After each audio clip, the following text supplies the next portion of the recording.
Hungary for its next Formula One world champion, but that day still seems a long way off. Instead, France can look back on having produced one of the great world champions of the modern era. He won the title on 4 occasions, sometimes amidst the most extreme drama and controversy. We've come here to the glorious French Riviera to meet the legendary Alain Prost.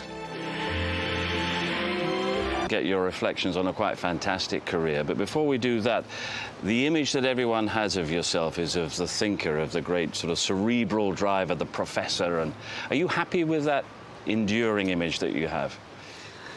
Normally, I think a lot of people are not very happy with the image, and very honestly, I'm quite pleased about that, because I think it's not so wrong, you know, for many reasons. And sometimes, you know, in a normal life, people they could say, "Oh, you're boring because you're thinking too much," and but it's unfortunately that's where the way I am, and it's true. Yeah. It's also a career that seems to have been dogged by controversy, not always of your own making, and also dominated by the rivalry with Ayrton Senna. Are you frustrated by that seems to sort of dwarf everything else that you've done? I don't think you can do 15 years, you know, career in Formula One, more or less, and also after without controversy, and you cannot win all the time. You know that one day is going to happen, you know, and if it doesn't happen, nobody remember you anyway. So I think there's more positive than negative, that's for sure. It's inevitable that Prost will chiefly be remembered as one half of the most famous rivalry the sport has ever seen. Whether he was innocent victim or guilty party, the end of the 80s was Senna versus Prost, Prost versus Senna, and the arguments and controversy raged. But Alain Prost was a world champion, and a great one, long before the notorious events at Suzuka. His measured, calculating approach was a quality to be admired and much appreciated by his pit crew, who rarely had to rebuild an Alain Prost car. But such discipline came from a first-hand knowledge of the tragic consequences of the wrong kind of emotions in a Formula One cockpit. His was a conventional route into the sport, winning French and European kart championships, and when he won the Formula 3 support race at Monaco in 1979, McLaren boss Teddy Mayer offered him a one-off drive in the US Grand Prix, but Prost made the first of his careful calculations. All the team managers, all the big sponsors, they were looking at the Formula 3 race, and I had contact with big contact with Teddy Mayer, and also with Bernie at the time, with Brabham. That was a possibility. So I was waiting for that, but then I had the offer from Teddy Mayer. Do you want to race in Watkins Glen? That was 1 week later. Straight out of the blue. Yeah, and. Funny thing, I said no. I don't know the track, I don't know the cars, I had no time to prepare anything, and I think it's not nice. So I said no, and I said, okay, fair enough, and we contact you. But then I had to wait three weeks before I had any contact. And I tell you, I said, for these 3 weeks, I said, I think I did a mistake. And then they contact me, and then we had the first test in Paul Ricard, December or January, 1-2 months later. 1980, however, was the worst possible time to be a McLaren driver. The team lacked organisation, the car lacked reliability, and when the rear axle failed in practice for the South African Grand Prix, Prost fractured his wrist. He was learning painful lessons. You know, before I never hurt myself in motor racing. You can have accidents, you can have many big crashes. As soon as you have a physical pain, it makes you change completely, you know. And I remember a discussion with Gilles Villeneuve, you know, a few months later, and when he had big accident, he said to me, "Oh, in Formula One you cannot hurt yourself," because he had huge crashes, but never pain, you know. And even little pain makes you think differently. Yes, I can imagine that. Renault was gave you a much stronger opportunity in 1981 at that stage in your career. Brought you your first Grand Prix success as well, notably at the French Grand Prix. What sort of effect did that have on not only your career, but the whole sort of status of French motorsport? It was something that French Formula One needed at that time, wasn't it? Yeah, it's... I mean, in France, it was working well at the time. We had 4 teams at one stage, and a lot of drivers. So the whole thing was really was a good opportunity to make the Formula One getting bigger and bigger in France. And for sure, my win was very important because I was a young guy, and obviously I had a good image at the time, you know, that could be a potential winner for the future. So we were really in this progression where we have a positive progression. It looks like everything goes well, and especially when you have a big factory like Renault behind, it looks like you can make it. You know, you can go, but it's not that easy.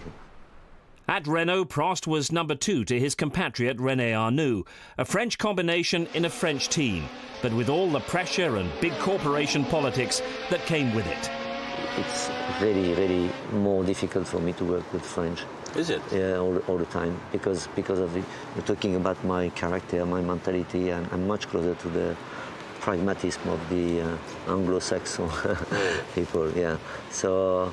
I always remember my first year at McLaren and trying sometimes to give them some advice how we could be more pragmatic. You know, just that. You know, you need to go to the essential. You know, and that was really tough at the time. I mean, nobody understands when you're young. Only 1 year in Formula One, going to the big machine, like big constructor behind you, with all the expectation, and when it works, you are God. When it doesn't work, you are nothing. It's not easy. Then you start to feel the pressure that you do not expect when you are a young racing driver.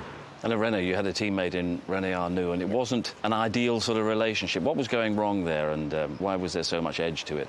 It's a typical situation where he was there for, I don't know, 2, 3, 4 years before me, 3 years before me, and then I arrive, and then you have the young guy arriving. You always have this kind of generation difference, and I was maybe a little bit quicker consistently, not all the time, but he felt not very well. So it was never a problem, but always a sort of tension. He never had any problem on the track. You know, we were always very professional, but beside the track, it's difficult to work.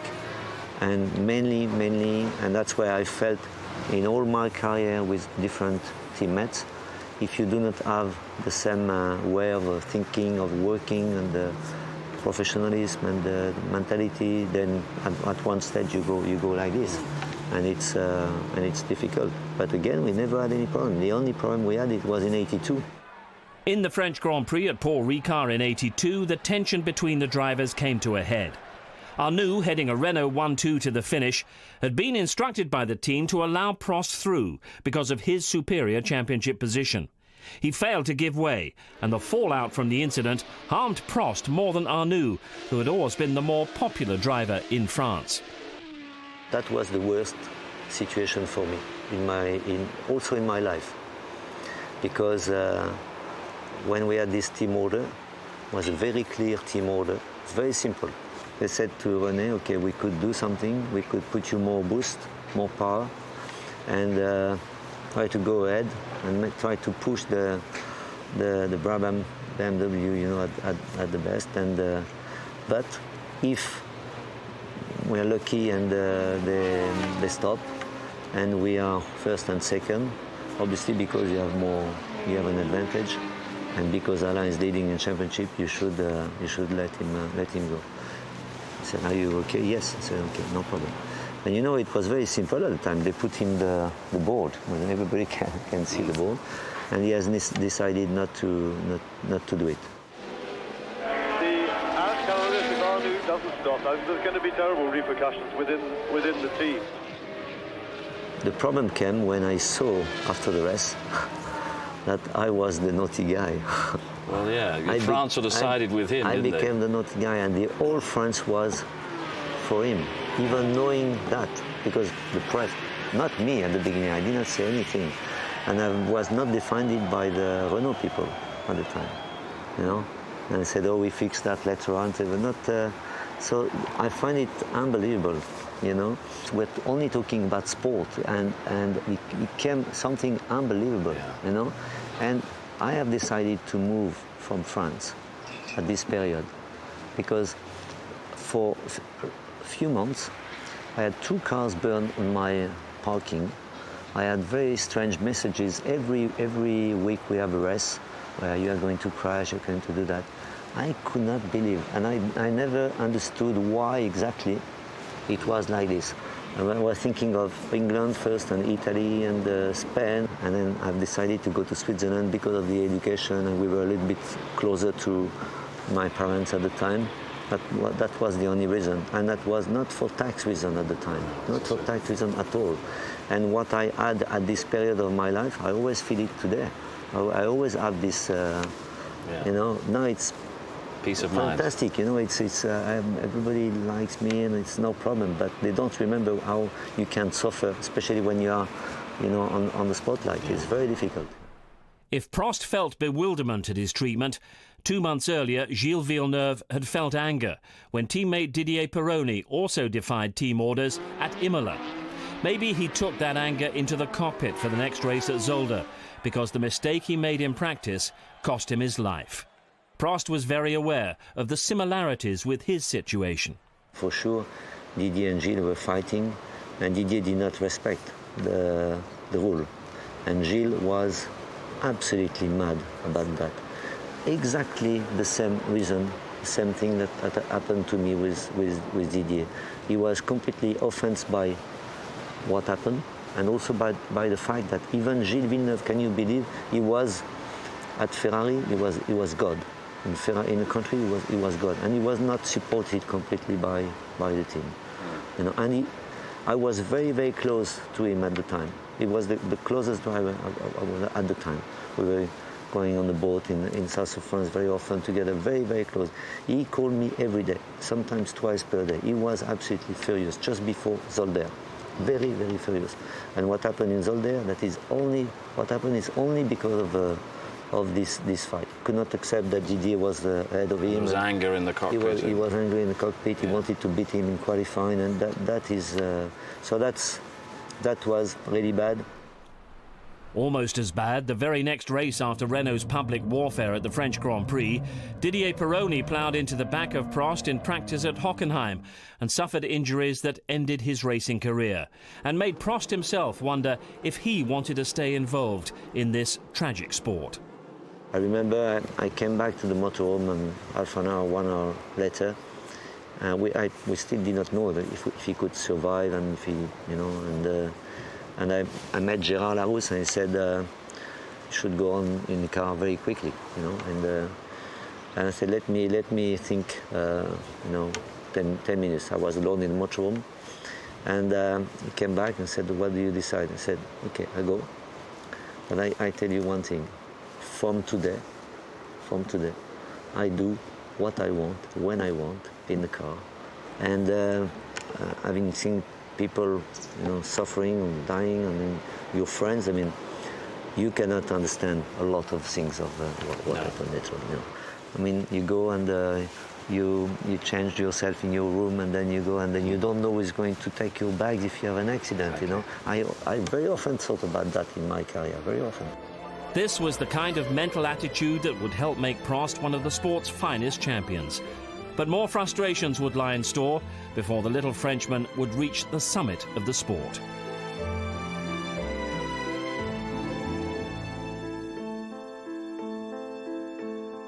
(1983) is the season that Renault should have won the World Championship. But despite the best efforts of Alain Prost, who won 4 of the season's 15 Grand Prix, lack of reliability and organisation meant that it was Nelson Piquet and Brabham who took the title in the season's decider in South Africa. Prost and Renault parted company, Prost going back to McLaren, which, under John Barnard and Ron Dennis, was now a revitalised team. In '84, I've seen a big change. Maybe not in the size of the factory, but more in the philosophy and the way how the thing was organized and the organization. You know where you can complain, you know if you have something to say, you know the right person, and more than anything, they knew where they wanted to go, you know, which when they give you the direction for a driver, it's fantastic. And you also had a teammate, an illustrious teammate in Niki Lauda. I mean, did you have any reservations about making that partnership, and what was it about the chemistry that made it so good? Nicky was, I was a big fan. I saw him, you know, driving. I mean, he was one of my idols when I was younger. So it started well, you know. But you need to understand, when I went to McLaren in '84, I signed a number 2 contract. I was number 2 with Nicky. He had the development. He was able to test first, able to test when he wanted to. He had a very strong contract, and I was in a position of being number 2. But it did not make any problem or any difference, because first of all, I was confident about what Nicky was doing in terms of decision and set up the car. We were very close. He was one of the drivers, maybe the driver, where we could have run more or less exactly the same car. And the only thing I had to do is try to be quicker than him, you know. But that is on the sportive side. On the human side, we had fun as you can't believe. Really? Really. And it was a bit, you know, odd, but a lot of fun. Yeah. And yet the championship was one of the most close fought. We had a different scoring system in those days, of course. Came down to just half a point. Did you feel obvious frustration when you couldn't just make up that gap in the last race in Portugal? But I was very frustrated in '82, very frustrated in '83, for the reason I told you. Very, very frustrated. And funny thing, I was not so frustrated in '84. He did a good season, more consistent. He was able to win, but also because we had such good relation and was good ambience in the team, inside the team. We never had any little problem. I mean, at the end of '84, we went to Estoril, went in a nightclub. We had a huge party. I was completely drunk, and I mean, with Nicky and with the guys, because that is part of the human side of history, you know. And the only question, I remember when I came back in the hotel, saying, am I going to win one championship one day? You know, because it was 3 consecutively missed for different reasons, very, very close. And yes, I learned a lot. I learned a lot with Nicky, and for sure in '85, I started to be a little bit more cautious and try to secure some points. And in '84, if I had this philosophy, I would have been champion easy. In 2 consecutive seasons, Prost had seen the title snatched away in the last race. That wasn't going to happen in 1985. His victory in the Italian Grand Prix saw him open a significant gap over his nearest rival, Michele Alboreto. He then had a chance to clinch the title at the Grand Prix of Europe at Brands Hatch, a race we remember as Nigel Mansell's first win was the race that gave Prost the title, the reward for his measured approach throughout the season. That was not my favorite year, but the whole season was really a mix of typical at the time, where you had a reliability problem, you win a race, and you had the Ferrari quite good at the beginning, and Nicky was a little bit down in '85, so I was a little bit in a different situation, but it's the global highlight. well, Brands Hatch, I know you'll forgive us. We always think of that as Nigel Mansell's first Grand Prix victory. Yeah. But from your point of view, the championship clincher, you nearly lost it off the start, didn't you? What happened there? Keke, was it? Keke, yeah. Keke was ahead of me and stalled. The engine or stopped, I don't know. So I started already, and I went in the grass, and I don't know where I was in the first lap, but something like 10, 11 or something. And again, you're talking about psychology and philosophy, and it's oh, am I going to win again? You know, I mean, what happened? You know, I wanted to secure the championship at this race for sure, because I knew I had to finish 4. But then I saw that I was really concentrated for that, and that was a good race. Very difficult race mentally, for sure. Then in 1986 came the successful defence. Prost had won at Imola and was dominant at Monaco. But then came the mid-season struggle and the memorable climax to it all at Adelaide. Prost had to win, with Mansell finishing out of the points. Every British motorsport fan remembers the manner in which Nigel's chances were blown apart. Prost also had tyre problems, but he also had fantastic season. That is the one I always take as a reference. Again, when Keke joined us in '86, that was one of my best teammates. you know. Yes. And we really had a very, very close relationship, a very good friend, you know, very good friend. If you're talking about '86 and the last race, we knew that we couldn't do the whole race with the tires, and we had planned a stop. Nobody knew except the team and the Goodyear people at the time. But I had a puncture 2 laps before the target. Yeah. I had to stop, and everybody thought I stopped, obviously because of the puncture, which was true, but it was planned to stop. Yes. And on the other side, KK was, we knew that he could not make the whole race, or for tires or for the brakes, and mainly for the brakes. And he has decided to go like hell. And look at that, Keke Rosberg in front of Nelson Piquet. So Rosberg leads in the Australian Grand Prix. Magnificent bit of driving. He did a very, very good race at the beginning, and it helped me, you know, to be a little bit more. That means we won the championship as a team. Yes. As a team. And the ambience inside McLaren and with KK was perfect. That is my best season ever. 1987 was an anticlimax, though the win in Portugal saw Prost get past Jackie Stewart's record of 27 race wins. But he failed to score in 8 other races, and thoughts had long since started turning to the McLaren driver combination for 1988. McLaren wanted the reigning world champion Nelson Piquet, but Prost also had a strong voice in the decision, and his surprising proposal helped launch one of the most dramatic eras in the sport. They wanted to have Nelson as a driver, and I said, and Nelson was a good friend. He was always close to me. I did not know Ayrton very well, I mean, at the time. But I said, why Nelson? If you want to make a strong team, take the best. Take the youngest, take the one for the future, take Ayrton. And they all looked at me. I said, why do you want to take Ayrton? He said, for the interest of the team, take Ayrton. And they were absolutely, it's unbelievable. And then we got on like this and spoke to Ron and said, no, I have no problem. It would have been much easier for me to take Nelson, but I really think, and I don't regret at all this kind of thing. You don't? No, not at all.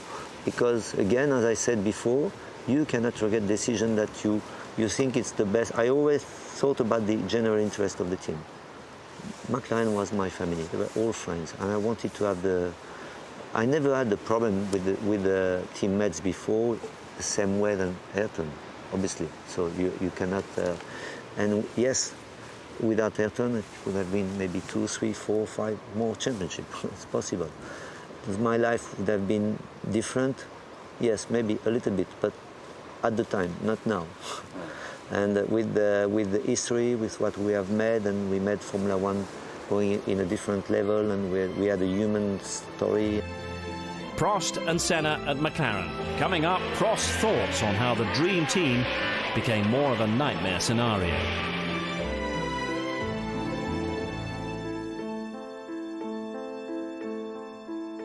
Ayrton Senna, with the enthusiastic backing of teammate Alain Prost, had joined McLaren for the 1988 season. Senna would take the title, and along the way, Prost would learn so much about the single-minded approach of the Brazilian, and also what he saw as the growing preferential treatment he was getting from Honda. Highlights for Prost included another brilliant victory at Monaco. The worst moment was the manner in which Senna almost forced Prost into the wall in Portugal.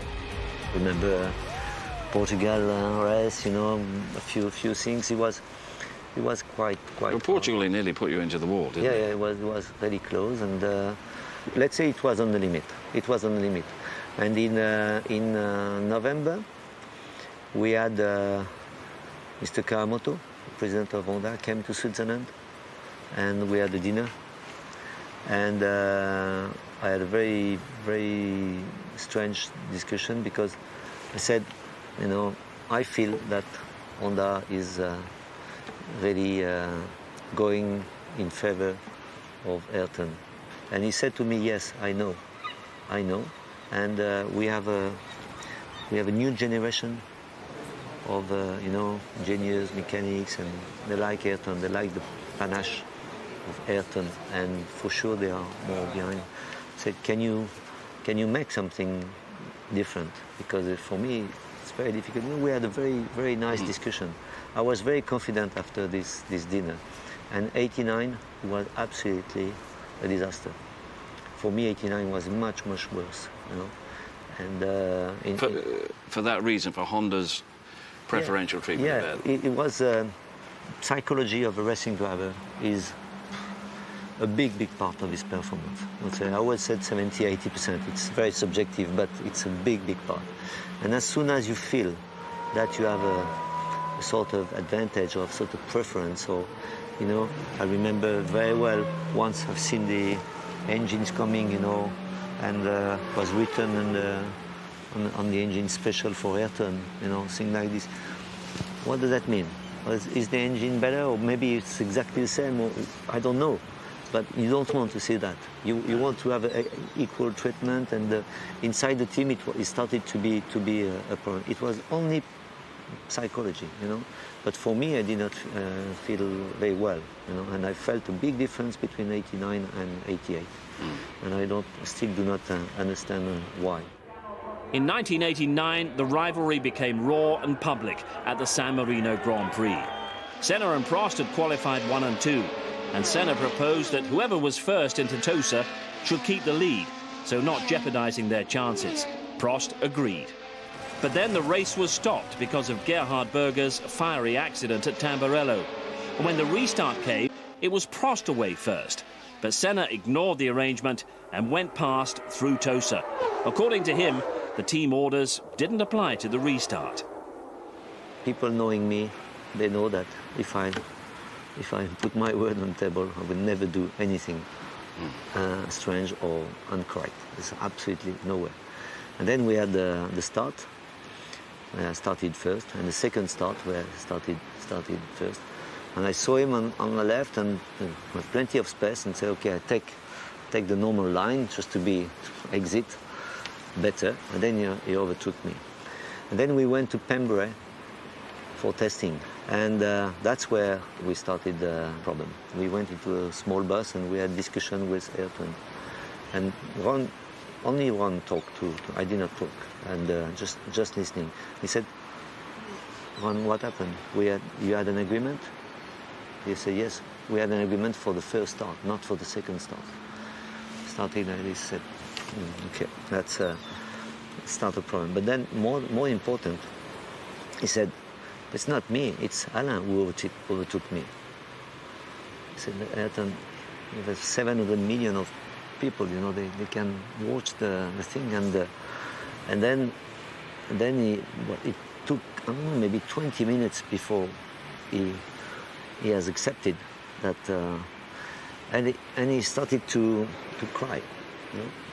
I can't say that because now he's not there anymore, but my mistake, I went to a French journalist, a friend of mine, and he had heard a few things. Said, I told him the story, but I said, please, don't tell anything. You know, at this time we could still be a little bit off sometimes. And he has written that in the newspaper. And Ayrton from this day was so upset that he saw somebody told him that he was in the newspaper, that he never wanted to talk anymore. But that was only because of this reason. So Prost realized that his teammates' mental approach was fundamentally different, and Senna crucially also seemed to have the support of the team, and especially the support of Honda. Mid-season, Prost made the decision to quit McLaren. I said, okay, in July, I said, Ron, I stop. Okay, I'm going to announce at the French Grand Prix that I stopped with it. He wanted me to sign again, you know, at the time of the year. He said, oh, you sign a 1 or 2 year contract. I said, no. And I've decided to stop. I have announced that I was stopping with McLaren without having any contact with another team. Really? There's no Ferrari deal? No Ferrari, promise you, no contact at all with nobody. And then after that, obviously very quickly, I had contact with Williams and Ferrari. But that was not, that was maybe a good 2 or 3 weeks after. Obviously when I stopped, then the relation became very difficult. I remember Monza. Monza was... Well, you sort of compounded the problem a bit. Monza was terrible because I had my car, the 4 mechanics, and he had 2 cars with 40 people around him. And that was difficult to accept. But at the end, I knew that it was the end, but it was difficult. To all intents, Prost is now a Ferrari driver driving for McLaren. So when he went to Monza and won the Italian Grand Prix in front of his future fans, it was a sweet moment that would leave a very bitter taste for McLaren.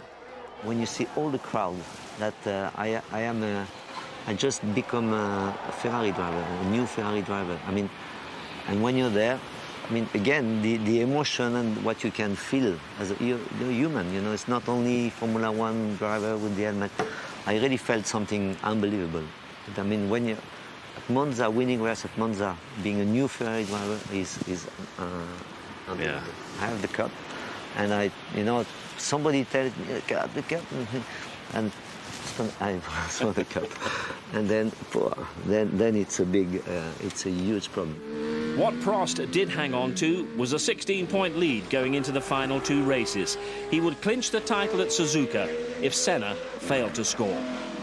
I said to Ron and to the team, I'm not going to open the door anymore. You know, I mean, I prefer to lose the championship. What I'm going to tell you is not so important because everybody will think what they want to. But it was going so fast behind that, I mean, I did not see him. I was looking at the mirror. He was quite far, and then when I turned and I looked at him, I could not believe that he was there. But obviously, I didn't change, and I didn't do another turn. Or I didn't change. I've done exactly what I told them I was going to do, you know.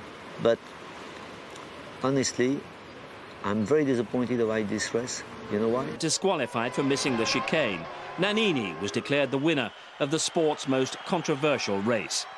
Senna was embroiled in arguments and protests and conspiracy theories. When you have a fight like this, there's a lot of people around the drivers. Was much more around himself than myself because I've always not been very... a lot of people around me where they tell stupid things. And in fact, Ayrton was very strong in his head, very strong, unbelievable, but also very weak in terms of being influenced, you know. And then we started something that we could not control. While all that was going on, Prost left for Ferrari as world champion to join a teammate who presented a different set of problems, Nigel Mansell.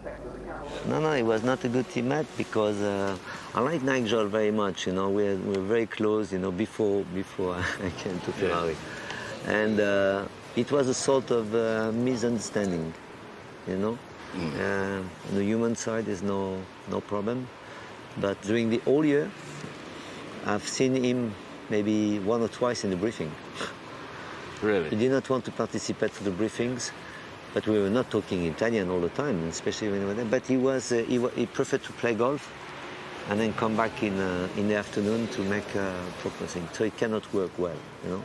In fact, he let me work as a number one, and I was not number one. So Prost and Mansell was by no means the perfect combination. But the theme of the 1990 season was still Prost versus Senna. 6 race wins went to Senna, 5 to Prost, including a totally dominant victory in the British Grand Prix at Silverstone. Senna, however, had the edge in the title race, and it was all heading to another showdown at Suzuka.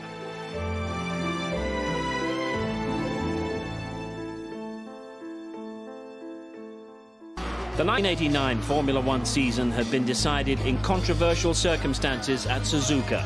1990 had similar ingredients. If Prost in the Ferrari failed to score, Senna in the McLaren would be world champion.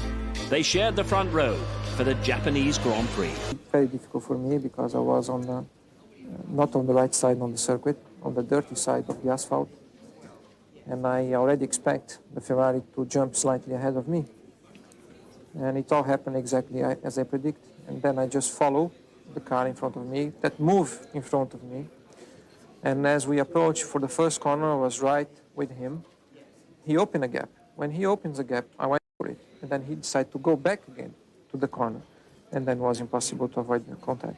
And there is not one driver I raced against in the last 11 years who can say that I was not correct on the track, never. To do what happened, you have to stay flat.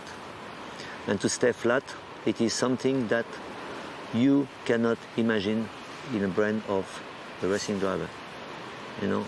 And I went to see his race engineer, the Honda race engineer, to look at the telemetry. Everybody knew that. Everybody knew that. They all saw what happened.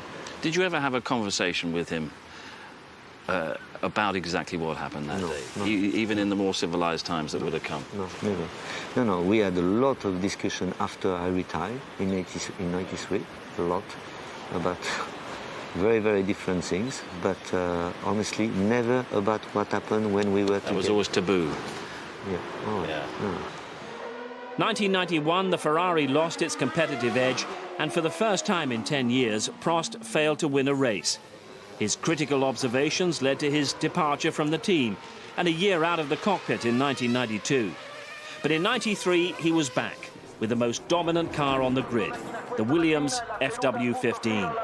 The Williams car in 93 is a type of car where you cannot compare to the others because it was the most advanced car in terms of technology, especially with the active suspension.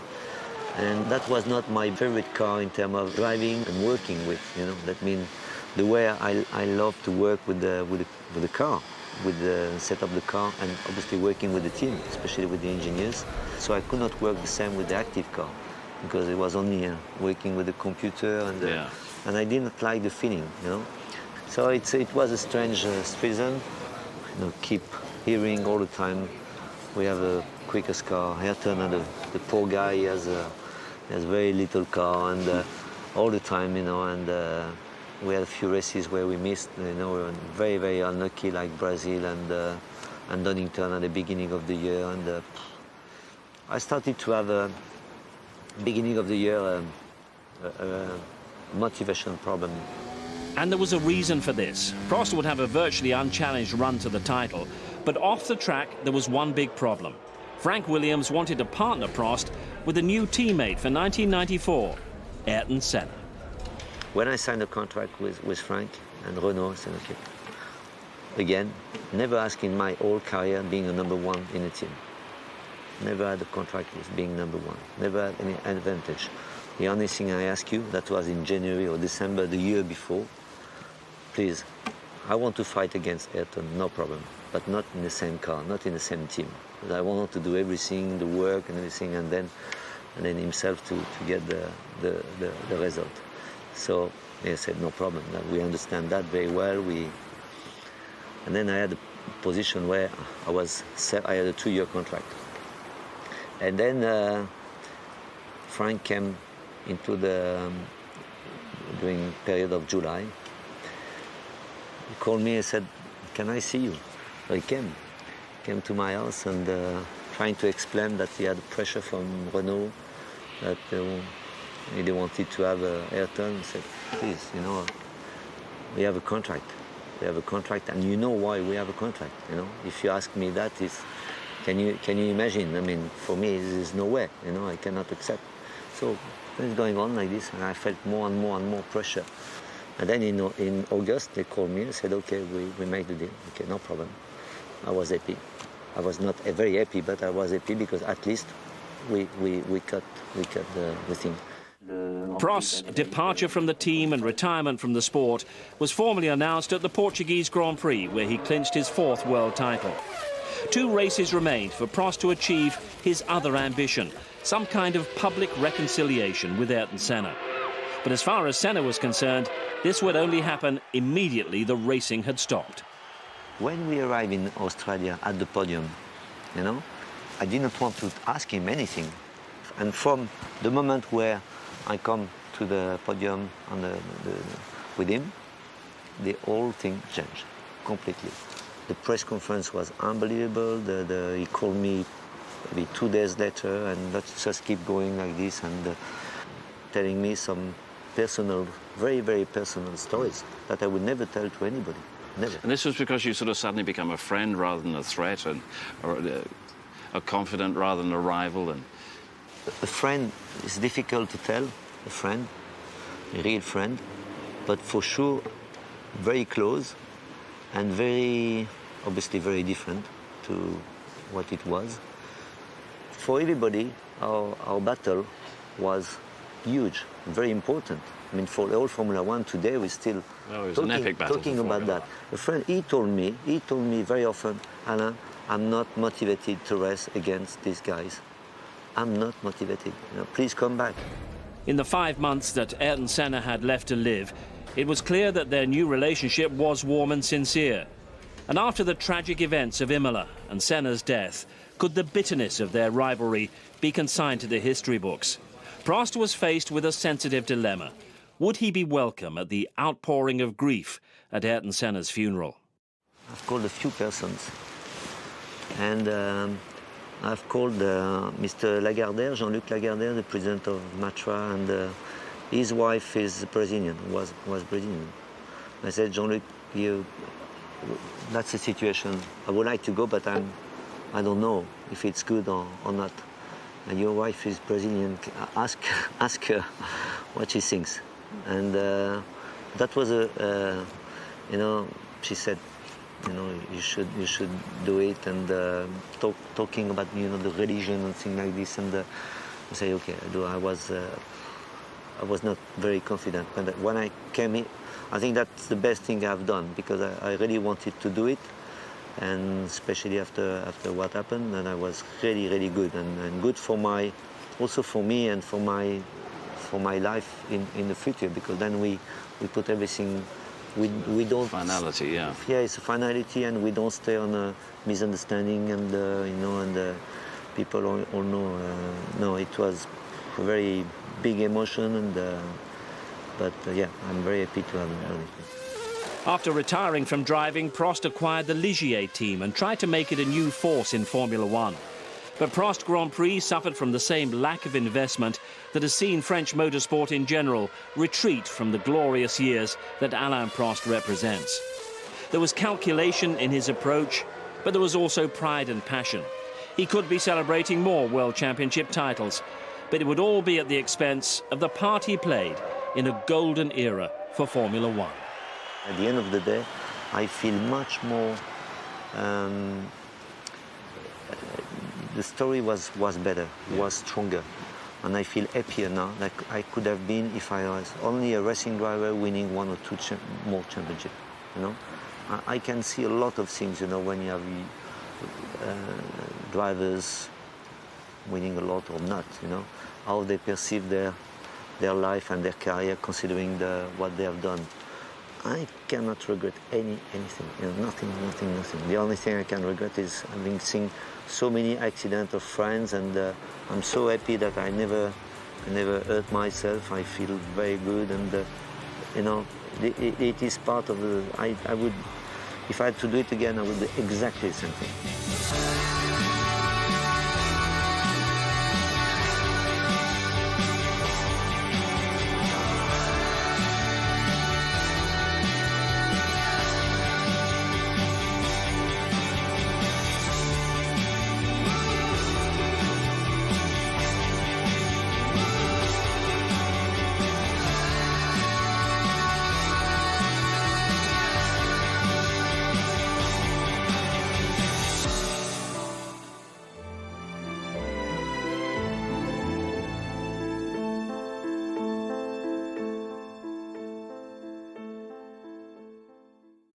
French motorsport is hungry for its next Formula One world champion, but that day still seems a long way off. Instead, France can look back on having produced one of the great world champions of the modern era. He won the title on 4 occasions, sometimes amidst the most extreme drama and controversy.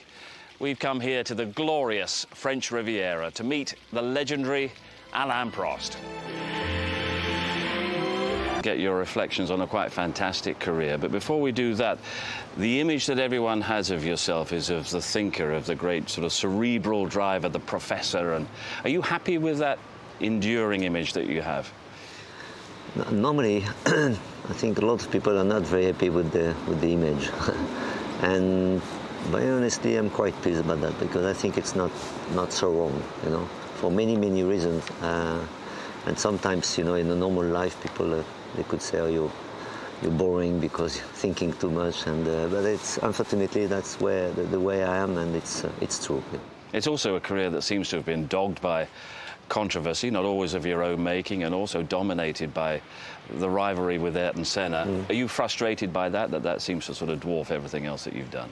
I don't think you can do a 15 years, career in Formula One, more or less, and also after without controversy, and you cannot win all the time. You know that one day is going to happen, and if it doesn't happen, nobody remember you anyway. So I think there's more positive than negative, that's for sure. It's inevitable that Prost will chiefly be remembered as one half of the most famous rivalry the sport has ever seen. Whether he was innocent victim or guilty party, the end of the 80s was Senna versus Prost, Prost versus Senna, and the arguments and controversy raged. But Alain Prost was a world champion, and a great one, long before the notorious events at Suzuka. His measured, calculating approach was a quality to be admired and much appreciated by his pit crew, who rarely had to rebuild an Alain Prost car. But such discipline came from a first-hand knowledge of the tragic consequences of the wrong kind of emotions in a Formula One cockpit. His was a conventional route into the sport, winning French and European kart championships, and when he won the Formula 3 support race at Monaco in 1979, McLaren boss Teddy Mayer offered him a one-off drive in the US Grand Prix, but Prost made the first of his careful calculations. All the team managers, all the big sponsors, they were looking at the Formula 3 race, and I had contact with big contact with Teddy Mayer, and also with Bernie at the time, with Brabham. That was a possibility. So I was waiting for that, but then I had the offer from Teddy Mayer. Do you want to race in Watkins Glen? That was 1 week later. Straight out of the blue. Yeah, and funny thing, I said no. I don't know the track, I don't know the cars, I had no time to prepare anything, and I think it's not nice. So I said no, and I said, okay, fair enough, and we contact you. But then I had to wait three weeks before I had any contact. And I tell you, I said, for these 3 weeks, I said, I think I did a mistake. And then they contact me, and then we had the first test in Paul Ricard, December or January, 2 months later. 1980, however, was the worst possible time to be a McLaren driver. The team lacked organisation, the car lacked reliability, and when the rear axle failed in practice for the South African Grand Prix, Prost fractured his wrist. He was learning painful lessons. Before I never hurt myself in motor racing. You can have accidents, you can have many big crashes. As soon as you have a physical pain, it makes you change completely, And I remember a discussion with Gilles Villeneuve, a few months later, and when he had a big accident, he said to me, in Formula One you cannot hurt yourself, because he had huge crashes, but never pain, and even little pain makes you think differently. Yes, I can imagine that. Renault was gave you a much stronger opportunity in 1981 at that stage in your career. Brought you your first Grand Prix success as well, notably at the French Grand Prix. What sort of effect did that have on not only your career, but the whole sort of status of French motorsport? It was something that French Formula One needed at that time, wasn't it? Yeah, it's... in France, it was working well at the time. We had 4 teams at one stage, and a lot of drivers. So the whole thing was a good opportunity to make the Formula One getting bigger and bigger in France. And for sure, my win was very important, because I was a young guy, and obviously I had a good image at the time. That could be a potential winner for the future. So we were really in this progression where we have a positive progression. It looks like everything goes well, and especially when you have a big factory like Renault behind, it looks like you can make it. You can go, but it's not that easy. At Renault, Prost was number 2 to his compatriot René Arnoux, a French combination in a French team, but with all the pressure and big corporation politics that came with it. It's really more difficult for me to work with French. Is it? Yeah, all the time, because of you're talking about my character, my mentality. I'm much closer to the pragmatism of the Anglo-Saxon people. Yeah, so I always remember my first year at McLaren and trying sometimes to give them some advice how we could be more pragmatic, just that. You need to go to the essential, and that was really tough at the time. I mean, nobody understands when you're young, only 1 year in Formula One, going to the big machine, like big constructor behind you, with all the expectation, and when it works, you are God. When it doesn't work, you are nothing. It's not easy. Then you start to feel the pressure that you do not expect when you are a young racing driver. And at Renault, you had a teammate in René Arnoux, and it wasn't an ideal sort of relationship. What was going wrong there, and why was there so much edge to it? It's a typical situation where he was there for, I don't know, 2, 3, 4 years before me, 3 years before me, and then I arrive, and then you have the young guy arriving. You always have this kind of generation difference, and I was maybe a little bit quicker consistently, not all the time, but he felt not very well, so it was never a problem, but always a sort of tension. You never had any problem on the track, we were always very professional, but beside the track it's difficult to work, and mainly, and that's where I felt in all my career with different teammates, if you do not have the same way of thinking, of working, and the professionalism and the mentality, then at one stage you go like this, and it's difficult. But again, we never had any problem. The only problem we had, it was in '82. In the French Grand Prix at Paul Ricard in '82, the tension between the drivers came to a head. Arnoux, heading a Renault 1-2 to the finish, had been instructed by the team to allow Prost through because of his superior championship position. He failed to give way, and the fallout from the incident harmed Prost more than Arnoux, who had always been the more popular driver in France. That was the worst situation for me, also in my life.